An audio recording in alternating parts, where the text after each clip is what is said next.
మళ్ళీ హైదరాబాద్లోని ప్రెస్ క్లబ్లో తెలంగాణ జర్నలిస్టుల యూనియన్ల సంఘం ప్రెస్ మీట్ నిర్వహించి ఏదైతే గత కొద్ది రోజుల క్రితం తెలంగాణ వాదం అంటూ చెప్పుకుంటున్న కొంతమంది వ్యక్తులు కావచ్చు, కొంతమంది జర్నలిస్టులు ముసుగులో చేసినట్టు వ్యాఖ్యలకు సంబంధించి వాటన్నిటిని పూర్తిగా ఖండిస్తూ వీళ్ళు అనేక విషయాల గురించి ప్రస్తావన తీసుకురావడం జరిగింది. అసలు మరి మొత్తానికి ఆ రౌండ్ టేబుల్ సమావేశానికి ఈ రౌండ్ టేబుల్ సమావేశానికి మధ్య తేడాలు ఏంటి, ఎవరు నిజమైన తెలంగాణ వాదులు, తెలంగాణ జర్నలిస్టులు, మరిన్ని విషయాలు తెలుసుకోవడానికి మనతో పాటు ఉన్నారు తెలంగాణ తెలుగుదేశం పార్టీ రాష్ట్ర అధికార ప్రతినిధి సూర్యదేవలత గారు. మేడం నమస్కారం అండి. నమస్తే. మేడం మొన్నటిదాకా చూసాం మనం పవన్ కళ్యాణ్ గారిని టార్గెట్ చేయడము, తెలంగాణ ఎవరయ్యే జాగిరి కాదు మా అయ్యే జాగిరి అని చెప్పేసి ఎవరికి వాళ్ళు మాట్లాడడం, దాంట్లో ప్రభుత్వం తరపున పెద్దలు కూడా ఇన్వాల్వ్ అవ్వడం అందరికీ కూడా తెలిసిన విషయమే. అయితే ఇప్పుడు తాజాగా చూసుకుంటే తెలంగాణ జర్నలిస్టుల యూనియన్ సంఘం ఈ యొక్క ప్రెస్ క్లబ్లో ఒక ప్రెస్ మీట్ నిర్వహించి వాళ్ళ అంశాలన్నీ కూడా మేము తెలంగాణ కోసం పోరాటం చేసిన నిజమైన యోధులు, ఈరోజు తెలంగాణ అంశాన్ని దాదాపు 12 సంవత్సరాలు రాష్ట్రం విడిపోయిన తర్వాత ఆంధ్రోల కింద ఉన్నో లేకపోతే ఇట్లా మాట్లాడడం సరికాదు, మనం విడిపోయో మా పని మేము చేసుకుంటున్నాం, వాళ్ళ పని వాళ్ళు చేసుకుంటున్నాం అన్నట్టుగా మాట్లాడుకుంటూ వస్తున్నారు. ఎవరు వాదన కరెక్ట్ అంటారు? అసలు ఎవరు నిజమైన తెలంగాణ వాదులు? రెండు గ్రూప్స్లో గ్రూప్ వర్గాల గురించి మీరు ఏమంటారు? అంటే మనం ఎక్కడి నుంచి స్టార్ట్ అయింది అనేది ఫస్ట్ కూడా తీసుకోవాల్సిన అంశంగా ఉంటుంది. ఎందుకంటే ప్రొఫెసర్ నాగేశ్వరరావు సరే ఆయన అమిత్ షా గారు ఏం చెప్పారో, ఆయన ఎక్కడ విన్నారో ఒక టాపిక్ అంటూ మాట్లాడారు. సరే అది పవన్ కళ్యాణ్ గారి గురించి అక్కడే ఖచ్చితంగా అక్కడే స్టార్ట్ అయింది.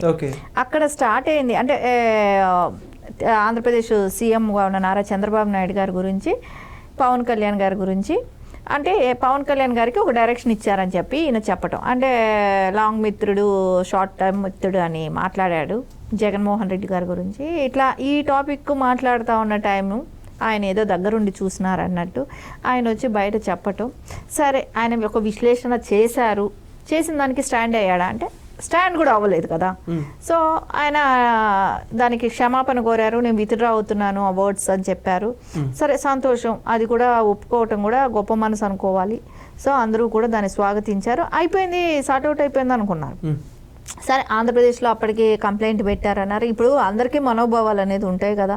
సరే వాళ్ళు పెట్టారు, దాని మీద ఫర్దర్గా యాక్షన్, కంప్లైంట్ అనేది ఎవరైనా కంప్లైంట్ పెడతారు. సరే అది దాని మీద యాక్షన్ తీసుకుంటా లేదా అనేది ఇక్కడ మనం పరిగణలోకి తీసుకోవాలి.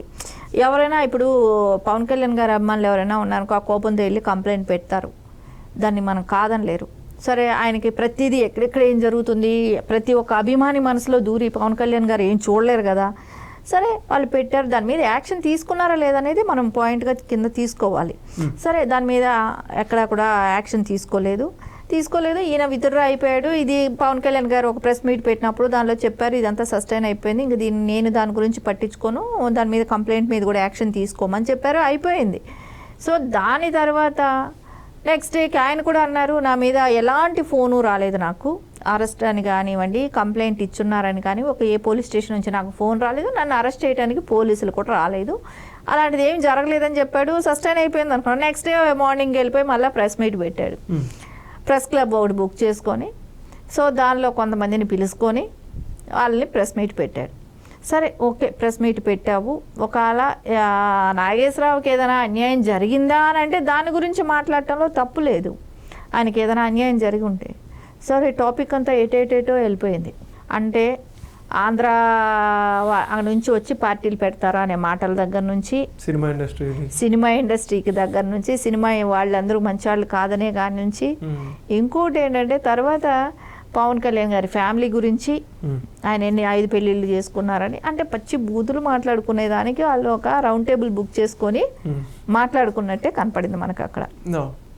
కానీ ఇదంతా కూడా ప్రజలందరూ కూడా చూశారు, చీదరించుకున్నారు. ఏంటి దానిలో సమాజానికి ఏదో మంచి చేస్తామని చెప్పి వచ్చిన కొంతమంది సోకాళ్ళు పెద్దవాళ్ళు కూడా ఉన్నారు.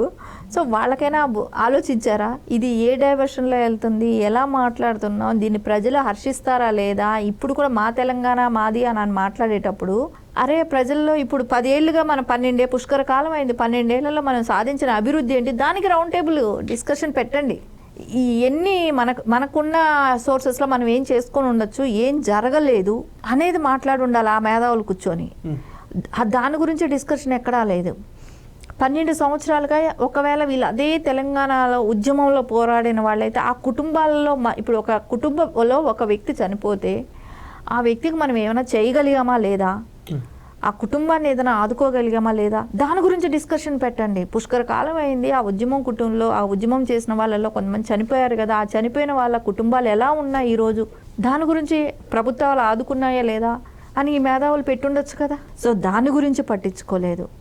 సో నిరుద్యోగం అనేది ఎక్కువ ఉందనేది కంపారిజన్ ఆంధ్రప్రదేశ్ కన్నా కూడా తెలంగాణలో నిరుద్యోగం అనేది ఎక్కువ ఉందనేది చెప్తున్నారు. దాని గురించి పట్టించుకోవట్లేదు. సో వీటి గురించి అప్పులు మిగులు బడ్జెట్లో ఉన్న రాష్ట్రం అప్పుల పాలన అయిపోయింది, దాని గురించి పట్టించుకోలేదు.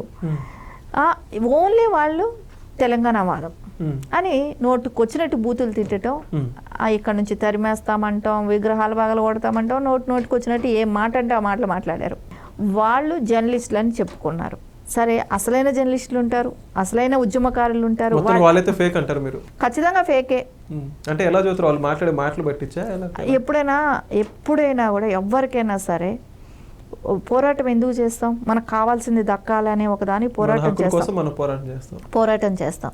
ఆ హక్కు మనకు వచ్చిన తర్వాత మనం ఎంతవరకు దాన్ని ఫిల్ఫిల్ చేసుకున్నాం, మనకు అది వచ్చిన తర్వాత మనం ఏం చేసాం అనేది ఎవరైనా ఆలోచించాలి. అంత మూర్ఖుల వాళ్ళు పెట్టుకున్న వాళ్ళు మూర్ఖులు కిందగానే. ఎందుకంటే పరిగణించాల్సి వస్తుంది అని అనటానికి కారణం ఏంటంటే వాళ్ళు మాట్లాడిన భాష. సో వాళ్ళ అసలు విషయాన్ని, టాపిక్ని పక్కదోవ పట్టించిన విషయం కానివ్వండి, ఆ విషయాలు తలుచుకుంటే నిజంగా చాలా చాలా జాలి వస్తుంది వాళ్ళని చూస్తుంటే. ఒక్క విధంగా చూస్తే జాలి వేస్తుంది. ఎందుకంటే వీళ్ళ మేధావితనం ఎక్కడికి పోయింది, వీళ్ళు మేధావులేనా అనిపిస్తుంది. అంటే తర్వాత తెలంగాణ జర్నలిస్టుల ఫోరం మళ్ళా పెట్టుకున్నారు. సో వాళ్ళు మాట్లాడిన ప్రతి ఒక్క మాట ఇంటలెక్చువల్స్ అని వాళ్ళనే అనాలి. ఎందుకంటే తెలంగాణ ఏం కావాలనుకొని పోరాడింది. సో వాళ్ళు ఉద్యమంలో వాళ్ళు కేసులు పెట్టించుకున్న వాళ్ళే. సో వాళ్ళు ఈ రోజున తెలంగాణలో ఉన్న పరిస్థితుల గురించి డిస్కషన్ చేస్తున్నారు. ఆ రోజున తెలంగాణ గురించి, తెలంగాణ పోరాటం చేసిన వాళ్ళు ఆ డిఫరెన్స్ గురించి మాట్లాడుకుంటున్నారు. సో ఇవన్నీ చర్చించకుండా తెలంగాణ కంప్లీట్ అవ్వదు కదా వీళ్ళు పెట్టుకున్న ఏదైనా కూడా. కానీ అది అక్కడ మనకు ముందు జరిగిన ప్రెస్ మీట్లో అవేం కనపడలా మనకు. ప్రతి విషయాన్ని కూడా వాళ్ళు చాలా క్షుణ్ణంగా పరిశీలించి మాట్లాడిన విధానం కానివ్వండి. అంటే ఇంకా తెలంగాణ ఉద్యమం రెచ్చగొట్టే దాని మూలన ఎవరికి లాభం?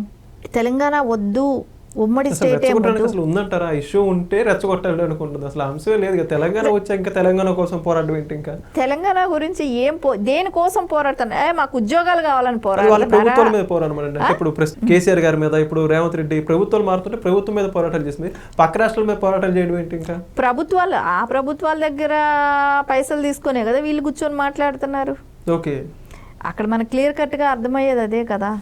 సో వీళ్ళకి ఏం కావాలనే దాని అయితే వాళ్ళకి ఒక అవగాహనే లేదు. సో ఇప్పుడు ఇవన్నీ మనం చూస్తూ ఉండే వీళ్ళు ఎవరికి అమ్ముడు పోయారు? అసలు తెలంగాణలో ఎంఐఎం పార్టీ అనేది జాయింట్ స్టేట్ ఉండాలి, సమైక్యాంధ్ర కోసం వాళ్ళు పోరాడిన వాళ్ళు. శ్రీకృష్ణ కమిటీకి కూడా వాళ్ళు అలాంటి రిపోర్ట్ ఇచ్చిన వాళ్ళే. సిపిఎం కూడా అదే చేసింది.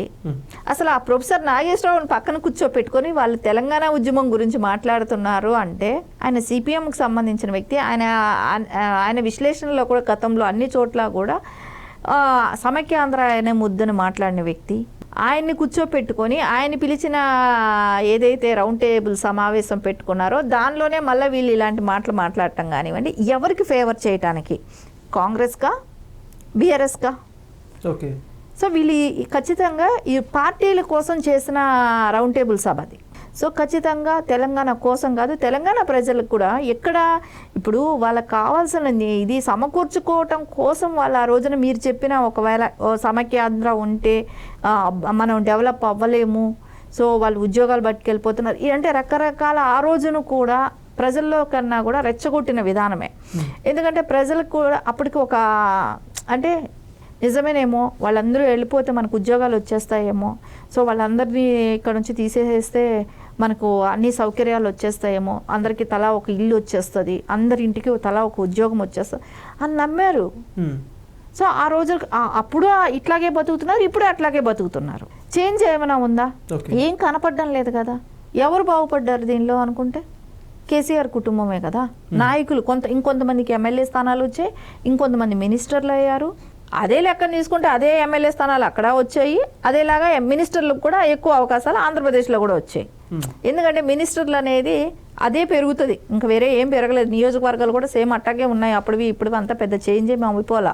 ఒక మినిస్టర్స్ పెరుగుతారు, ఆ కలెక్టర్స్ పెరుగుతారు. కలెక్టర్స్ కూడా ఇప్పుడు కొత్త జిల్లాలు చేశారు కాబట్టి అధికారులు పెరిగారు, కానీ లేకుంటే అక్కడ అదేలాగా పెరిగారు. సో వాళ్ళకి అదే అధికారాలు సోర్సెస్ వచ్చాయి, మీకు అంతే వచ్చాయి. అంతకుమించి తెలంగాణకి ఆంధ్రప్రదేశ్కి అక్కడ వాళ్ళకి అదే వచ్చింది, ఇక్కడ వాళ్ళకి అదే వచ్చింది. తెలంగాణకి మనకేం మార్పు ఏం వచ్చేసేలేదు కదా.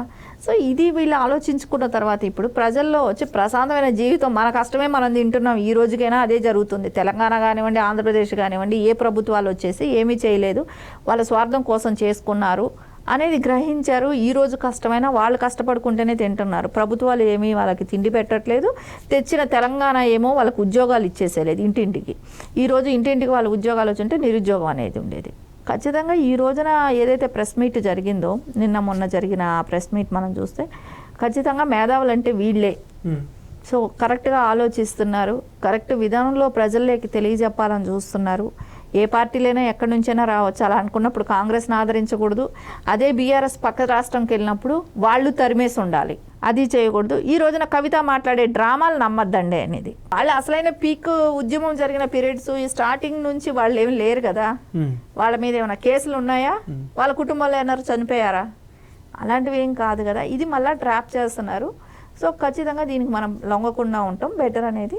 ఈ రోజున వాళ్ళు ఏదైతే పెట్టారో వాళ్ళు క్లియర్ కట్గా ప్రతి వాళ్ళకి అర్థమయ్యేటట్టే కానివ్వండి, ఒక తెలంగాణ సమాజానికి ఏదైతే బాగుంటుంది అనేది వాళ్ళు మాట్లాడిన విధానం కానివ్వండి, ఖచ్చితంగా చాలా అప్రిషియేట్ చేయాల్సిన విషయం. వాళ్ళందరికీ ప్రజలకి తెలియచెప్పిన విధానం కూడా చాలా బాగా వాళ్ళు అనలైజ్ చేయగలిగారు. Thank you madam. నమస్తే.